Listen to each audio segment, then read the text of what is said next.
এরই মধ্যে বাংলাদেশ প্রিমিয়ার লিগের ম্যাচে রংপুর রাইডার্স প্রথমবারের মতো মাঠে নামলো এবং এই তীব্র শীতের মধ্যে তারা নিজেদের গাটা গরম করে নিল বিধ্বংসী এক জয়ে। এবারে টুর্নামেন্ট রংপুর রাইডার্স ফেভারিট হিসেবে শুরু করছে, ওভারওয়েলমিং ফেভারিট হিসেবে শুরু করেছে। কেন সেইটা প্রথম ম্যাচেই কিছুটা ঝলক আমরা দেখতে পেলাম। শুরুতে তাদের ওই বিস্ফোরক বোলিংয়ে, তারপর তাদের ওই রুথলেস ব্যাটিংয়ে। রংপুর রাইডার্স ম্যাচটা শেষ পর্যন্ত জিতেছে 5 ওভার হাতে রেখে 7 উইকেটে। সেইটা আসলে 10 উইকেটেও হতে পারতো, সেইটা আসলে 5 ওভারের চেয়ে বেশি ওভার হাতে রেখেও হতে পারতো, কিন্তু এন্ড অফ দ্য ডে গিয়ে ওইটা আসলে ম্যাটার করে না। নিজেদের সামর্থ্যের জানানটা তারা যেমন প্রতিপক্ষ দলগুলোর জন্য দিতে পেরেছে, ঠিক তেমনি আত্মবিশ্বাসটাও বাড়িয়ে নিতে পেরেছে প্রথম ম্যাচটা ফেভারিটের মতোই শুরু করে। চট্টগ্রাম রয়্যালস, যাদের টুর্নামেন্ট শুরু হওয়ার আগে ভীষণ এলোমেলো অবস্থা ছিল, কিন্তু প্রথম ম্যাচটাতে নোয়াখালী এক্সপ্রেসের বিপক্ষে জয় দিয়ে একটু সেটেল করার চেষ্টা করেছিল, কিন্তু দ্বিতীয় ম্যাচেই রংপুরের সামনে তারা স্রেফ উড়ে গেল, মোটেই তারা আসলে পাত্তা পায়নি। এই ম্যাচটাতে রংপুর রাইডার্সের এই জয়টাতে টার্নিং পয়েন্ট কোনটা সেটা নিয়ে তো আলোচনাটা করছি। চট্টগ্রাম রয়্যালস যখন 102 রান করেছে, ম্যাচ আসলে সেইখানেই শেষ। ইংলিশ কন্ডিশন বলতে পারেন, ইংলিশ ওয়েদার বলতে পারেন, প্রতিপক্ষের পেস বোলিং, প্রতিপক্ষের বোলিং অ্যাটাকটাই এইবারে বিপিএলে খুব ভালো চট্টগ্রামের। একটু সারপ্রাইজিং ওই জায়গাটাতে আমার কাছে যেটা লেগেছে যে মাত্র 102 রান করেছে যেইখানে চট্টগ্রাম, সেইখানে তাদের ক্যাপ্টেন শেখ মাহেদী হাসান যেইভাবে তার বোলারদেরকে ব্যবহার করেছেন, প্রথম 10 ওভারের মধ্যে প্রপার পেস বোলার বলতে শুধু শরীফুলের 2টা ওভারই তিনি করিয়েছেন। এর বাইরে নিজে বোলিং করেছেন, বোলিং দিয়েছেন তানভীরকে, বোলিং দিয়েছেন পার্ট টাইমার জয়কে, মির্জা বেগকে, অথচ মুকিদুল ইসলাম মুগ্ধ যিনি খুব ভালো ফর্মে রয়েছেন তাকে 10 ওভারের আগে আনাই হলো না। ইনফ্যাক্ট আবু হায়দার রনে আমি জানি না তিনি ইনজুরিতে পড়েছেন কিনা, ব্যাটিং তো করলেন, তাকে বোলিংয়ে আসলে আনা হলো না। সো এই কন্ডিশনটা এক্সপ্লয়েট করে ম্যাচটাকে যদি কিছুটা জমিয়ে তুলতে হয়, সেই ক্ষেত্রে পেস বোলারদেরই অগ্রগণ্য ভূমিকাটা নিতে হবে। সেইখানে শেখ মাহেদী তার পেসারদের ব্যবহার না করে নিজে সহ স্পিনারদের উপরে কি কারণে এরকম রিলাই করলেন, ওইটা একটু সারপ্রাইজিং।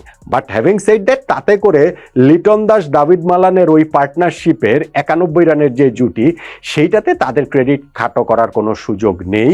তারা একেবারেই যেই চেষ্টা করেছেন খুবই প্রফেশনালি করেছেন, একই সঙ্গে খুবই রুথলেসও ছিল তাদের এই চেষ্টা। যখন যেইভাবে অ্যাটাক করা প্রয়োজন সেটাই তারা করেছেন, বাড়তি রিস্ক নেওয়ার প্রয়োজন বোধ করেননি। পাওয়ার প্লের 6 ওভারের মধ্যে 40 রান তুলেছেন, টার্গেট যখন 103 রান তখন এইটা ঠিক আছে যে 40 রানও এটা মোর দেন এনাফ। আর যখন ওই অপরচুনিটিটা পেয়েছেন তখন সেটা কিভাবেই না কাজে লাগিয়েছেন।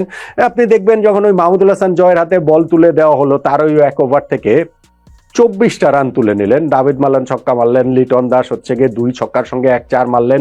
ম্যাচ আসলে আগেই তো শেষ, ওইখানটাতে কত দ্রুত শেষ হবে ওইরকম একটা অবস্থার দিকে চলে গিয়েছিল। হ্যাঁ, এর আগের ওভারটাতে তারা অপরচুনিটি দিয়েছিল, 2 ব্যাটসম্যানই আউট হতে পারতেন। একটা কট বিহাইন্ডের চান্সটা ওইখানে উইকেট কিপার ক্যাচ ধরে রাখতে পারেননি দাভিদ মালানের, আর লিটন দাসের ওটা একটা নিশ্চিত রান আউট ছিল, কিন্তু ফিল্ডিং এর হাস্যকর ভুলে সেই রান আউটটাও করা যায়নি।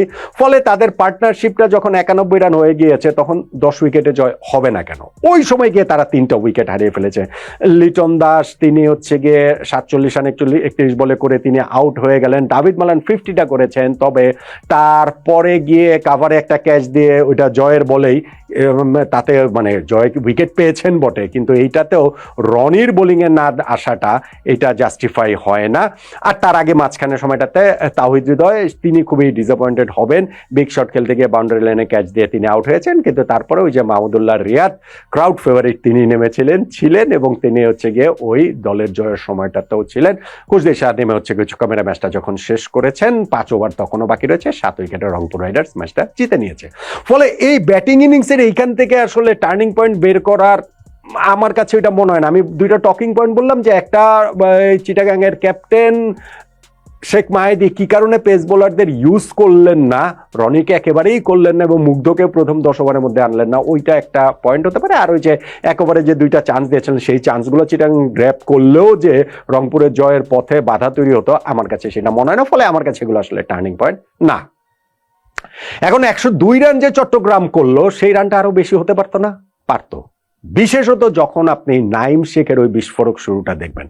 হ্যাঁ, নাইম শেখ বিস্ফোরক শুরু। ওই 1,10,00,000 টাকায় তাকে যে চট্টগ্রাম রয়্যালস দলে নিয়েছে সেটা নিয়ে অনেক আলোচনা হয়েছে, অনেক কথাবার্তা হয়েছে। প্রথম ম্যাচটা ওই প্রত্যাশা অনুযায়ী তিনি খেলতে পারেননি, তবে সেকেন্ড ম্যাচে সত্যি সত্যি তিনি খুব ভালোভাবে ব্যাটিং শুরু করেছিলেন, এত ভালোভাবে যে বাংলাদেশে প্রিমিয়ার পেসার যিনি নাহিদ রানা, সবচেয়ে গতিশীল বোলার, তার 1 ওভার থেকে তিনি 21টা রান তুলে নেন, 3টা 4 মারেন, 1টা ছক্কা মারেন। এবং নাইম শেখের ব্যাটের ওই ব্যাটিং এর সময় মনে হচ্ছিল তারা ফার্স্ট ওভারেই উইকেটটা হারিয়েছে, নাহিদ রানা উইকেট পেয়েছেন, কিন্তু নাইম শেখের ওই ব্যাটিং এর সময় মনে হচ্ছিল যে স্কোরটা অন্তত 150-160 যদি হয়, এই উইকেট কন্ডিশন কাজে লাগে রংপুর রাইডার্সকে একটা চ্যালেঞ্জের মুখে ফেলে দিতে পারবে। কিন্তু মুস্তাফিজ এলেন, তার প্রথম ওভারেই তিনি নাইম শেখের উইকেটটা তুলে নিলেন।